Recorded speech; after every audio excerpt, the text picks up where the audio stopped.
Welcome to the debate, where we critically discuss ideas presented in NeonKore Media's The Deep Dive. Today, our focus turns to D.L.B's powerful song, Revolution Now. This isn't just a track. It's presented as, well, a visceral experience, an immediate gut punch that refuses passive listening, compelling us to confront some uncomfortable truths. The central question we're wrestling with today is this: does D.L.B's Revolution Now effectively articulate an undeniable, ongoing revolution through its blunt rejection of reform and its specific historical and modern critiques? Does it truly serve as a code key, to unlock suppressed truths and galvanize collective action? Or does its radical, uncompromising stance risk oversimplification, maybe alienating those who might otherwise contribute to meaningful change? I'll be arguing for the song's profound power as an uncompromising, vital reflection of systemic issues and ongoing resistance. And I'll be exploring the complexities and, well, the challenges inherent in its radical claims and its, frankly, all-encompassing critiques, really probing how universally effective its absolute approach truly is. Okay, so to begin, I see Revolution Now as a necessary, unflinching voice, one that demands attention. The track isn't just, dropping names. It's presenting historical figures not as mere heroes, but as what I consider code keys, figures whose lives and struggles unlock a deeper understanding of systemic oppression and the consistent, often brutal, reactions of power to fundamental challenges. The song's contemporary critiques, ranging from the unchecked influence of tech billionaires and perceived failures of political leadership to media complicity and inhumane immigration policies, they strike me as precise, urgent indictments of a system I believe is undeniably crumbling. They illuminate profound moral dimensions and, well, the devastating human cost of maintaining the status quo. And then there's its powerful core declaration: this ain't about forgiveness. This ain't about reform. Revolution's not coming. It's here. To me, that's not just rhetoric. It's a profound and, frankly, accurate observation. It suggests the existing framework is, well, irredeemable, advocating for a radical transformation that's deeply rooted in the historical reality that past attempts at incremental change have often been met with violence and deliberate undermining. The song isn't just predicting, it's asserting that a collective scream, reflecting a shared, simmering rage, is already in motion. I understand that viewpoint, and it's certainly a valid reading, but I tend to interpret it a bit differently.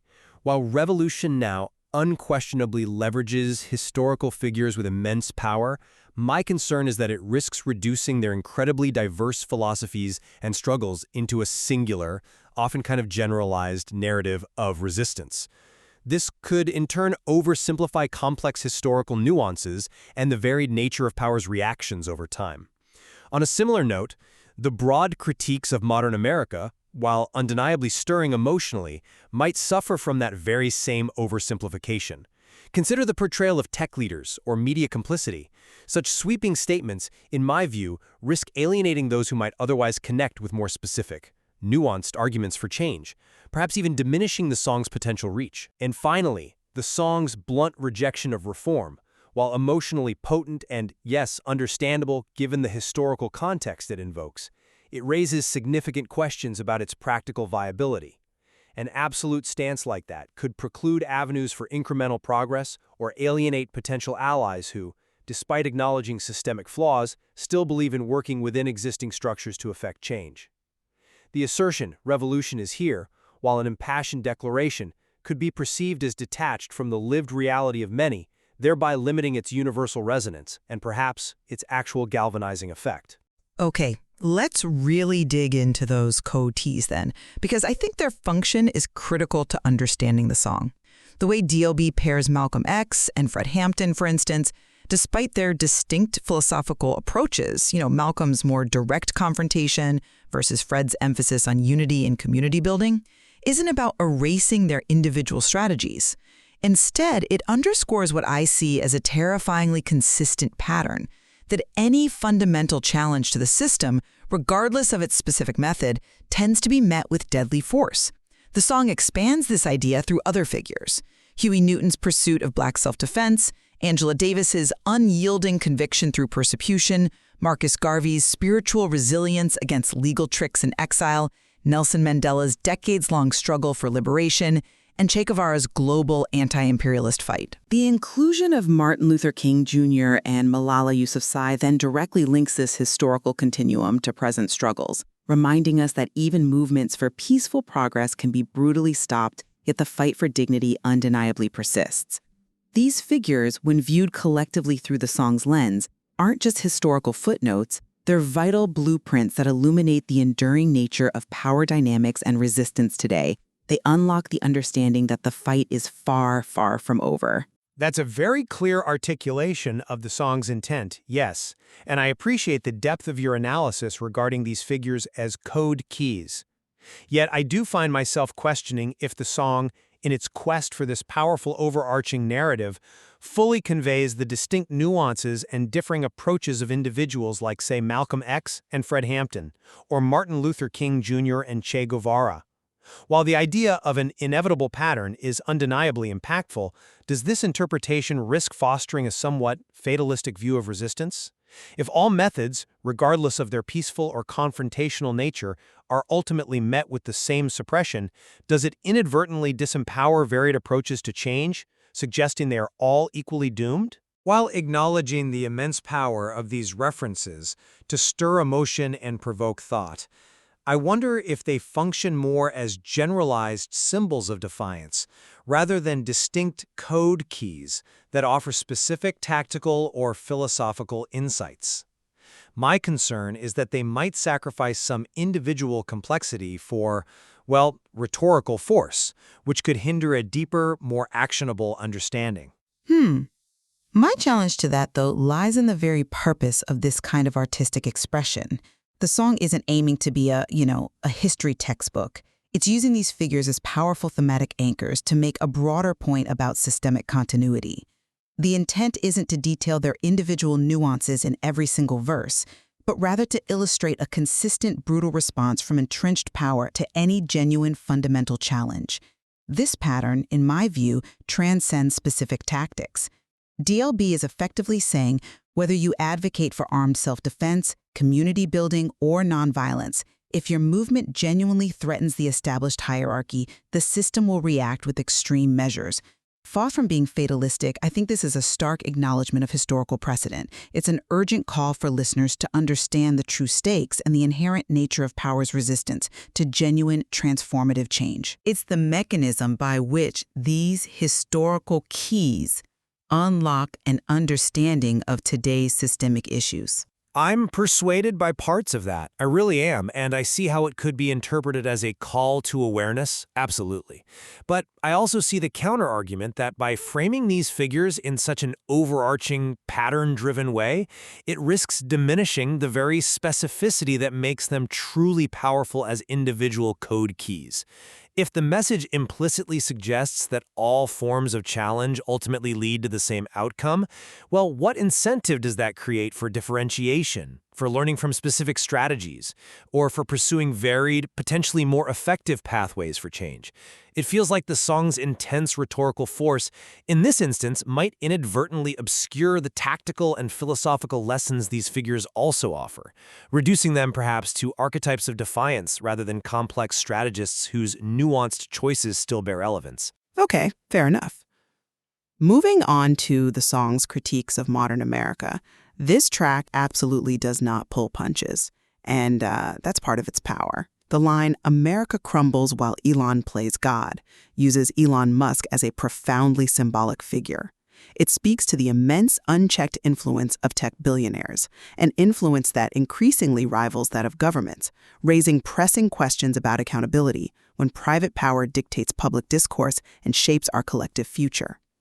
Then you have the direct political jabs, such as "Trump reacts wild" and "hates in the White House feeding more divides," which directly identify what many perceive as leadership failures and complicity at the highest levels in the nation's fragmentation. The line, "TikTok banned, but the real threats thrive," spotlights a concerning double standard in information control, suggesting selective censorship that conveniently sidesteps deeper systemic issues. Immigration bans, they cage the kids, provides an undeniably raw human element. portraying ethical atrocities that deeply ground the systemic critique in profound suffering. And finally, the media hides the blood on their walls. That serves as a powerful and chilling metaphor for what the song perceives as media complicity in maintaining the status quo by suppressing or sanitizing brutal realities. Each of these, to me, is a sharp, potent critique. My perspective diverges somewhat here. While I certainly acknowledge the validity of some of these criticisms, many are deeply resonant, I wonder if the song's broad indictment of America crumbles risks oversimplifying what are, in reality, incredibly complex societal issues. Take Elon Plays God, for instance. Is that a precise analysis of technological power dynamics? Or is it more a provocative generalization that, while emotionally charged, might alienate those who see more nuance in innovation and its societal impact? Similarly, the claim of TikTok banned but the lies still play is powerful, sure, but does it fully account for the, legitimate national security considerations that often underpin such decisions? Or does it exclusively frame it as censorship without acknowledging other dimensions? And while the media critique is undoubtedly potent, does it adequately differentiate between deliberate complicity and the inherent, often challenging complexities of reporting multifaceted issues with journalistic integrity in a rapidly evolving information landscape? I worry that these critiques, while impactful individually, are presented more as a collection of diverse grievances rather than sufficiently interconnected points that form a fully coherent systemic analysis, potentially weakening the song's overall argument for a fundamental breakdown. I remain unconvinced by that argument because, once again, I believe we're looking for a policy paper where the artist is delivering a powerful piece of protest art. The song isn't designed to offer granular policy prescriptions or detailed socioeconomic analysis. That Elon Plays God line, for example, isn't about the specifics of tech regulation. It's a symbolic critique of the immense, almost undemocratic power concentrated in the hands of a few individuals and the ethical implications of that. The TikTok banned lyric is less about the intricate details of national security and more about what is perceived as the hypocrisy of selective information control, especially when other, arguably more dangerous forms of misinformation or systemic issues persist unchecked. What D.L.B is doing, I believe, is identifying patterns of perceived systemic failure across various critical sectors: technology, politics, media, and social policy, and presenting them as interconnected symptoms of a deeper, fundamental decay. It's a holistic indictment meant to provoke a visceral, emotional, and intellectual understanding of deeply entrenched systemic issues, not to get bogged down in a granular debate about the nuances of each specific instance. It's connecting the dots for the listener. That's a strong point, definitely, and it highlights a key tension in protest art. That balance between emotional impact and intellectual precision. However, it also leads me to wonder about the song's ultimate efficacy. By framing these issues so broadly and provocative, even if intentionally symbolic, does the song inadvertently sacrifice clarity for that powerful emotional impact? For critiques to truly drive broad societal change, they often need to resonate beyond those already fully convinced. If the arguments are perceived by some as lacking nuance or dismissing legitimate complexities, they risk being dismissed as mere hyperbole, thereby potentially limiting their power to persuade or galvanize a wider, less ideologically aligned audience towards collective action. Is there a point where the artistic choice for bluntness becomes a barrier to universal understanding and engagement? Which brings us to perhaps the most pivotal and uncompromising stance in the entire track. Its blunt rejection of reform. The lines, "This ain't about forgiveness, this ain't about reform," are, in my view, the song's core, unapologetic declaration. It's arguing that the system is, as D.L.B strongly implies through its historical references, fundamentally broken and, beyond incremental fixing. This stance is rooted in the conviction, deeply informed by the historical figures it invokes, that attempts at reform have repeatedly been met with violence, co-optation, or superficial adjustments, ultimately failing to address the root causes of injustice.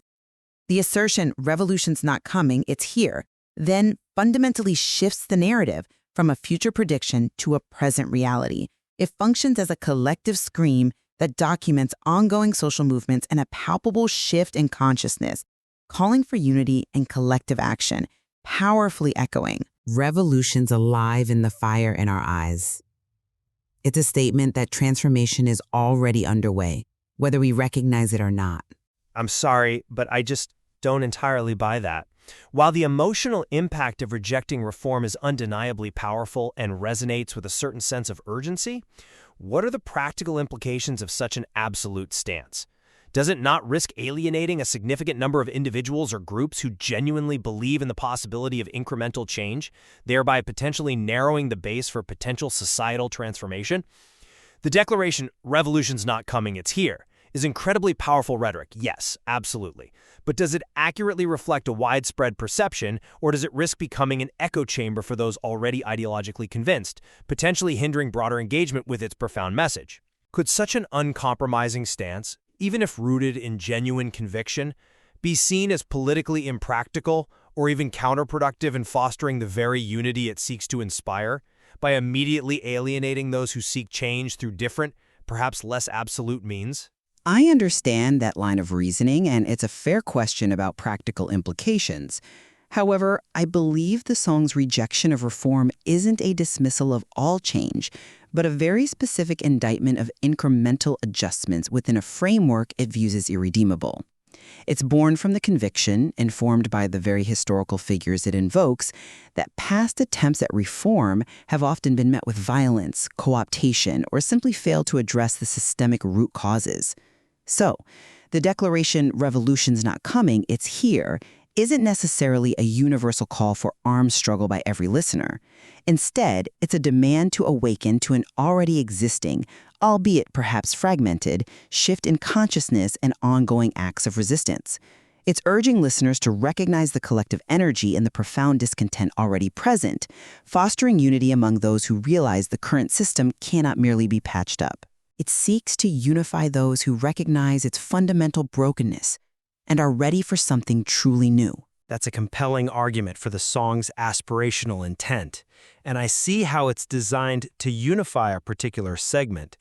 Yet if the goal is truly to inspire transformation, even a shift in consciousness benefits from reaching the widest possible audience. An absolute stance, while emotionally validating for some who are already past the point of incremental hope, might create significant barriers to entry for others. Many are still grappling with the complexities of societal change and might feel alienated by such a definitive, all-or-nothing proposition. My concern is that while it galvanizes a specific group, it might inadvertently deter a broader movement by setting what some might perceive as an impossibly high or rigid bar for participation. Well, we've truly grappled with D.L.B's Revolution Now today, exploring it both as a profound articulation of systemic injustice and an uncompromising call for radical transformation. And we've also considered it as a complex piece of art, whose intense message invites scrutiny regarding its historical synthesis, the breadth of its critiques, and its practical implications for broader engagement. Yeah. We clearly diverge on the, let's say, the practical efficacy of rejecting reform or the immediate extent of the song's revolutionary impact, viewing it from different vantage points regarding how societal change truly unfolds. Yet I think we converge on the song's undeniable power to provoke deep thought and stimulate essential engagement with suppressed histories and pressing present-day issues. It unquestionably forces a critical conversation. I think we can agree on that. Absolutely. Examining D.L.B's Revolution Now through these contrasting lenses allows us to appreciate the intricate layers of its message and the diverse ways in which art can confront societal realities. There is undoubtedly much more to unpack within its lyrics and the broader context it invokes, a richness that demands continued exploration. This discussion leaves us with critical questions for further reflection. If, as D.L.B's song suggests, it is documenting right now, what present struggles will future artists highlight, and what names will they invoke in their own anthems? And perhaps even more immediately and personally, what suppressed truths or controlled narratives do you, the listener, perceive in your own experience? The song challenges all of us to recognize that Quote, "Revolution music ain't supposed to make you comfortable. Supposed to wake your ass up.